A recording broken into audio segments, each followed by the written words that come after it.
नमस्कार दोस्तों, आपका हार्दिक स्वागत है। आशा रखती हूँ कि आप सभी सकुशल होंगे। तो दोस्तों, आज मैं आपके साथ एक बहुत इंटरेस्टिंग इन्फॉर्मेशन शेयर करने वाली हूँ। मेरे साथ अंत तक बने रहिएगा।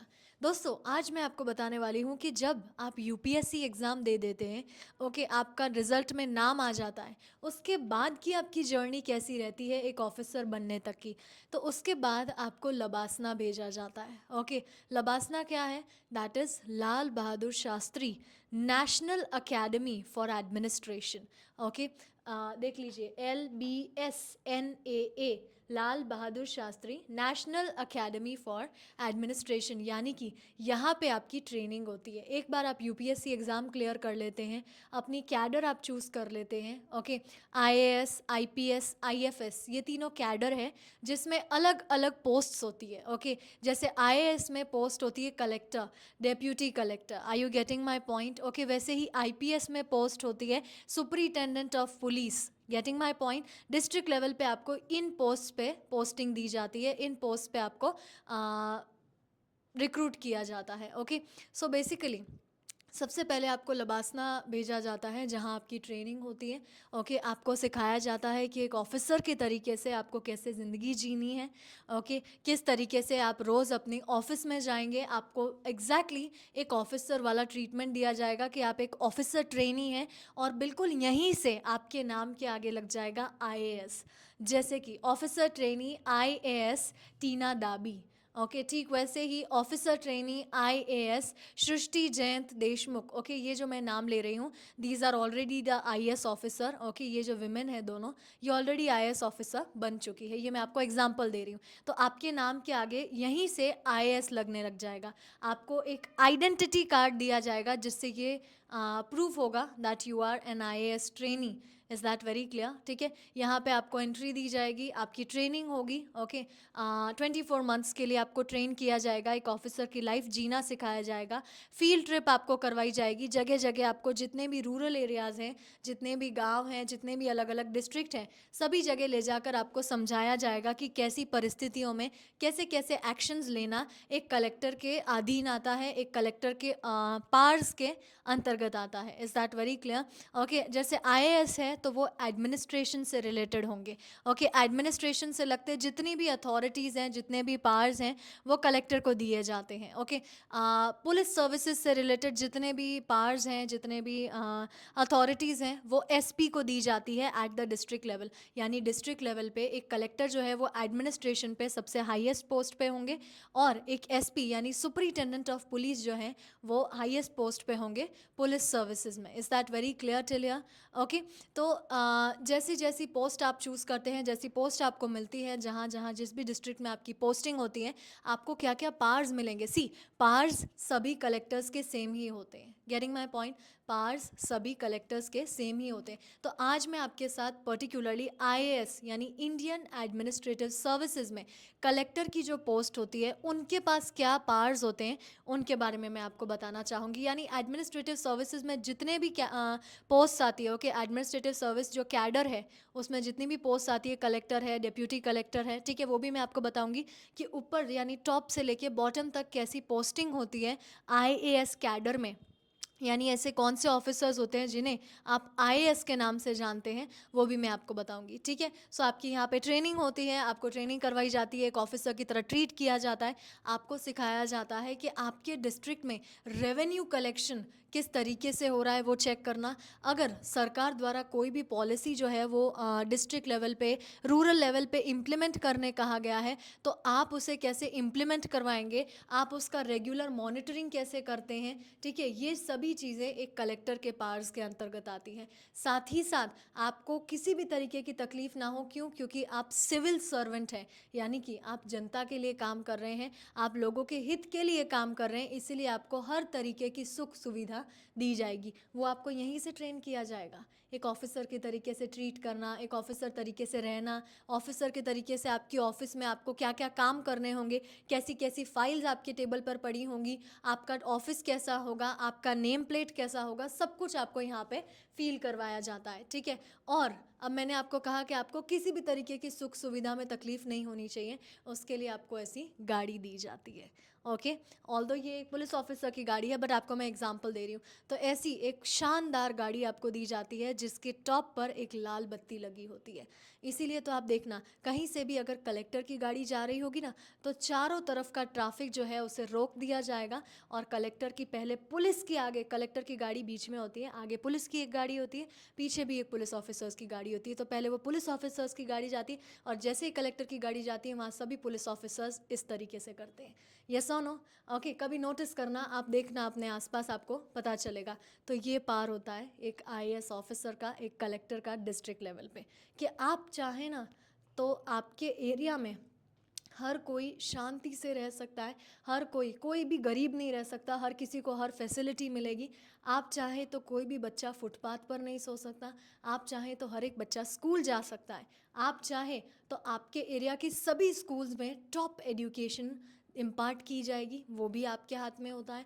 अगर आप चाहें तो आप किसी भी स्कूल के किसी भी एरिया में, पूरे डिस्ट्रिक्ट में किसी भी एरिया में कहीं पर भी आप इंस्पेक्शन के लिए जा सकते हैं। कहीं पर भी आपको कुछ भी सस्पिशियस लगता है कि नहीं यहाँ कुछ गड़बड़ है, तो आप वहाँ जा सकते हैं खुद से, तो आपका फील्ड वर्क भी कहलाएगा। कहीं पर आपको लगता है कि नहीं यहाँ पे ये नदी में बच्चों को स्कूल जाने में प्रॉब्लम होती है, तो यहाँ पे ब्रिज बनवाइए, तभी के तभी वहाँ पे ब्रिज बन जाएगा। ओके, ब्रिज बनने का काम शुरू हो जाएगा, और अगले कुछ टाइम में वो ब्रिज बनकर तैयार हो जाएगा। कहीं पे आपको लगता है कि नहीं यहाँ पे एक हॉस्पिटल की कमी है, तो आप वो बनवा सकते हैं। कहीं पे आपको लगता है कि नहीं यहाँ पे गांव वालों की मदद करने के लिए पानी की अच्छी सुविधा होनी चाहिए, वाटर कनेक्टिविटी होनी चाहिए, तो वो आप करवा सकते हैं। कहीं पे आपको लगता है कि यहाँ पे टावर की कमी है, नेटवर्क की कमी है, तो वो आप सेटअप करवा सकते हैं।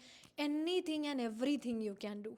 ओके, एक कलेक्टर होने के नाते पूरे डिस्ट्रिक्ट में कहाँ क्या सुधारना है, कहाँ क्या बिगड़ा हुआ है उसे ठीक करना है, और कहाँ क्या नया बनवाना है, सभी कुछ आपके हाथ में होता है। You can do everything. Is that clear? आप चाहें ना तो हर एक घर में बिजली हो सकती है, आप चाहें तो हर एक घर में साफ़ पीने का पानी हो सकता है। क्लियर? बस आपको अपना काम समझना होगा, हर तरीके से आप कोई भी एक्शन ले सकते हैं।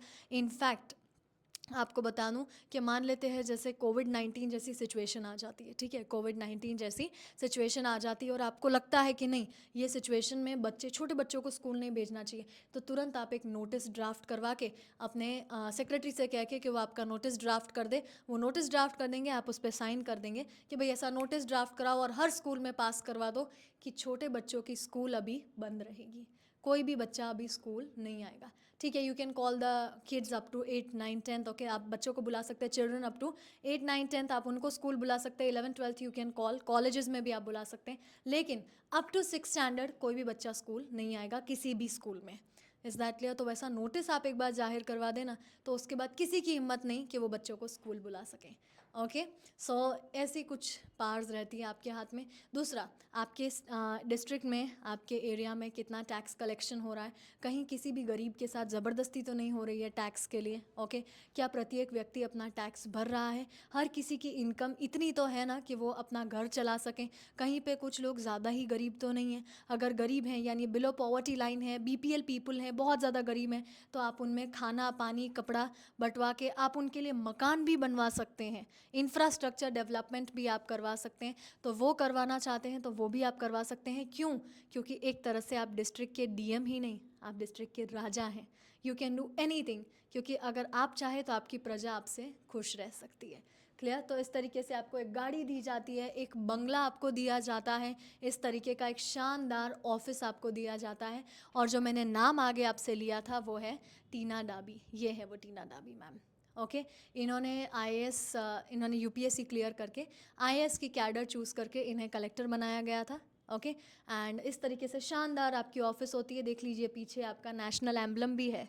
ओके, नेशनल एम्बलम होता है, और इस तरीके से आपकी ऑफिस है। आपको बैठ के चेयर रखी होती है आपके लिए, आपको जिस किसी को भी आपसे बात करनी है तो अपॉइंटमेंट लेके इन चेयर्स पे बैठना होगा। So this is your par. Okay, अब थोड़ा सा अगर मैं आपसे हायरार्की के बारे में बात करूं, एक मिनट। ओके, सी इफ़ आपको विजिबल होगा तो इसमें आपको हायरार्की दे रखी है कि आईएएस ऑफिसर्स जो होते हैं ना उनकी क्या हायरार्की रहती है। तो जैसे देखिए सेंट्रल लेवल पे सबसे ऊपर आते हैं अंडर सेक्रेटरी, फिर उनके नीचे आते हैं डेप्यूटी सेक्रेटरी, फिर आते हैं जॉइंट डायरेक्टर, फिर आते हैं director, joint secretary of a union ministry, additional secretary of union ministry, secretary of a union ministry and cabinet secretary. मतलब एक बार आप डिस्ट्रिक्ट के, मतलब जैसे मान लेते हैं प्रमोशन होता है ना, तो सबसे पहले तो जैसे ही आप एग्ज़ाम पास करते हो और आपकी पोस्टिंग होती है ना, तो सबसे पहले आपको बनाया जाता है SDM, दैट इज़ सब divisional magistrate. Okay, sub divisional magistrate, या फिर आपको एक डिप्यूटी कलेक्टर बनाया जाता है। क्लियर? देखिए वो भी है यहाँ पे। सबसे लोएस्ट पे आते हैं chief secretary of state, principal secretary of state, divisional commissioner, district magistrate, यानी जिसे हम डिस्ट्रिक्ट कलेक्टर कह रहे हैं, district magistrate, joint secretary, additional district magistrate and sub divisional magistrate. तो धीरे धीरे धीरे धीरे आपकी पोस्टिंग इस तरीके से सब डिविजनल मजिस्ट्रेट बनते हैं, फिर एडिशनल डिस्ट्रिक्ट मजिस्ट्रेट, फिर डिस्ट्रिक्ट मजिस्ट्रेट, फिर district magistrate special secretary, divisional commissioner जो डिविजन्स को मैनेज करते हैं, okay, principal secretary of state and chief secretary of state. Clear? तो यहाँ सब डिविजनल सबसे पहले सब डिविजनल मजिस्ट्रेट बनते हैं, और सबसे लास्ट पोस्टिंग आपकी स्टेट लेवल पे होगी चीफ सेक्रेटरी ऑफ स्टेट के तरीके से। और यहाँ पे देखने जाएँ तो अंडर सेक्रेटरी तरीके से सबसे पहले आपकी पोस्टिंग होगी सेंट्रल लेवल पे, सेंट्रल गवर्नमेंट के साथ, और सबसे लास्ट आपकी जो पोस्टिंग होगी वो है cabinet secretary of India. Clear? तो IAS में इतनी सारी अलग अलग पोस्ट होती है, ओके, जिनमें से किसी भी आपको पोस्टिंग दी जाएगी और आपके नाम के आगे लगेगा IAS। क्लियर? आपके नाम के आगे क्या लगेगा? IAS। ठीक है, आपको एक बंगला दिया जाता है, आपको एक गाड़ी दी जाती है लाल बत्ती वाली, okay, here you can C, okay, कुछ इस तरीके से आपको नंबर प्लेट तो होता ही है, उसके ऊपर एक रेड कलर की प्लेट होती है जिसमें गोल्डन से लिखा होता है डिस्ट्रिक्ट मजिस्ट्रेट और district collector and district collector, दोनों चलेगा। ओके, लाल बत्ती होती है, ओके, इस तरीके से ये साइन होता है। सो बहुत ही शानदार गाड़ी आपको मिलती है when you become the district collector. क्यों? क्योंकि आप जनता की सेवा कर रहे हैं और उसमें आपको कोई भी तकलीफ नहीं पड़नी चाहिए। आपको ऑफिस से घर तक ले जाने के लिए ये गाड़ी होगी, ओके, घर से ऑफिस तक लाने के लिए भी यही गाड़ी होगी।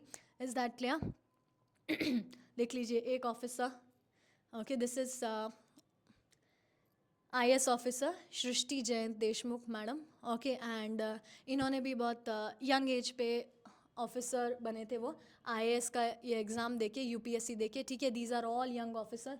सी you can see here in this picture sub divisional magistrate, okay, sub divisional magistrate. तो इस तरीके से आपकी ऑफिस होती है, नेशनल एम्बलम रखा होता है आपकी टेबल पर, ओके, यू कैन सी। ये अकेडमी की फ़ोटोज़ है दोनों ही, ओके। सो बेसिकली आप एक बार एक IAS ऑफिसर बन जाते हैं ना, आपके नाम के आगे IAS लगेगा, UPSC क्लियर करके, ओके, पोस्ट आपको जो भी मिले लेकिन आपके नाम के आगे IAS ज़रूर लगेगा, ओके।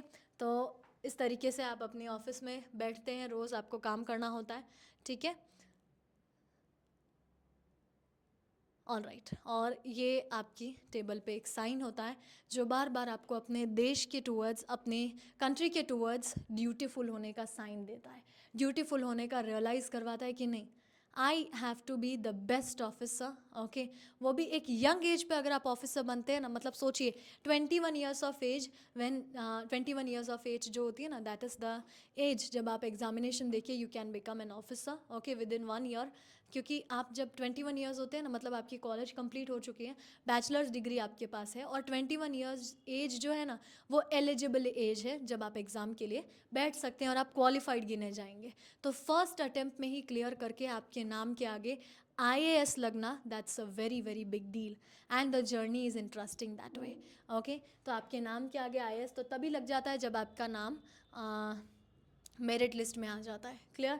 तो ये कुछ हमारे कंट्री के टॉप 10 IAS ऑफिसर्स की पिक्चर है, you can have a look at it. मतलब एक तरीके से जिस तरीके से आपके सुख सुविधा में, आपकी फैसिलिटीज़ में कोई कमी नहीं आ रही है, ठीक वैसे ही आपको भी यही ध्यान रखना है कि आप जितने भी लोगों को सर्व कर रहे हैं, ठीक है, जनता की सेवा कर रहे हैं ना, उसमें भी आपको कोई आनाकानी नहीं करनी।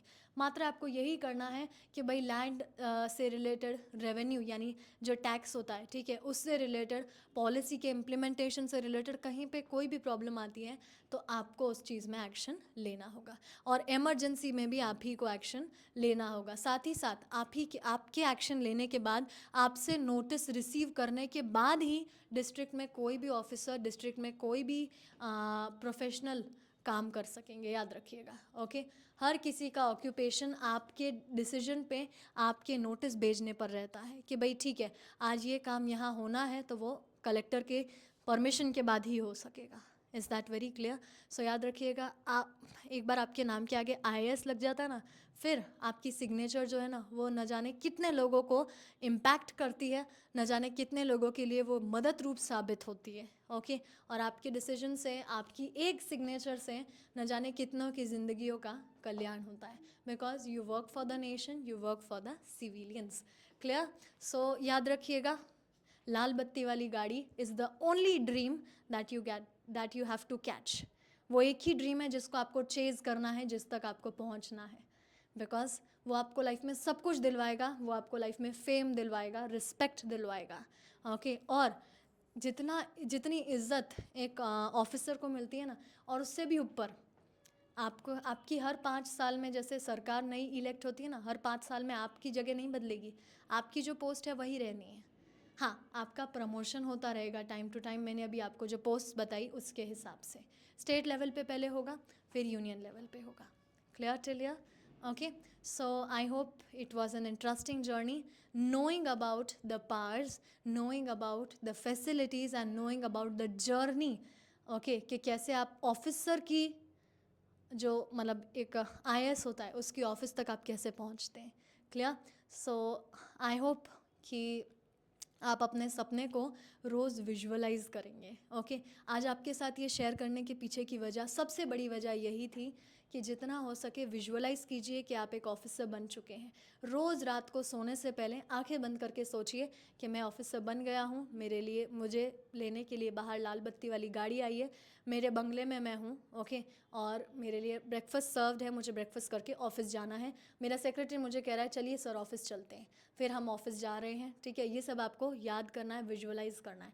रोज़ सुबह उठ के भी आपको ये विजुअलाइज करना है, जो आपको एट दी एंड पावर देगा। मुझे पूरे दिन काम करना है, पूरे दिन मुझे मेहनत करनी है, सिर्फ इस पर्टिकुलर गाड़ी के लिए, इस पर्टिकुलर रिस्पेक्ट और फेम के लिए। Clear? So that's it for this session. Okay, I hope that this will help you feel encouraged. Okay, आपको मन होगा अपने dreams के लिए दिन रात मेहनत करने का। That's it. We'll be meeting soon in the next session. Till then, please take care of yourself, take care of your family members, and at the end, don't forget to take care of your dream to visiting Labasna. Visiting nahi, being a part of Labasna. Okay, so that's it. Thank you so much. Jai Hind, Jai Bharat.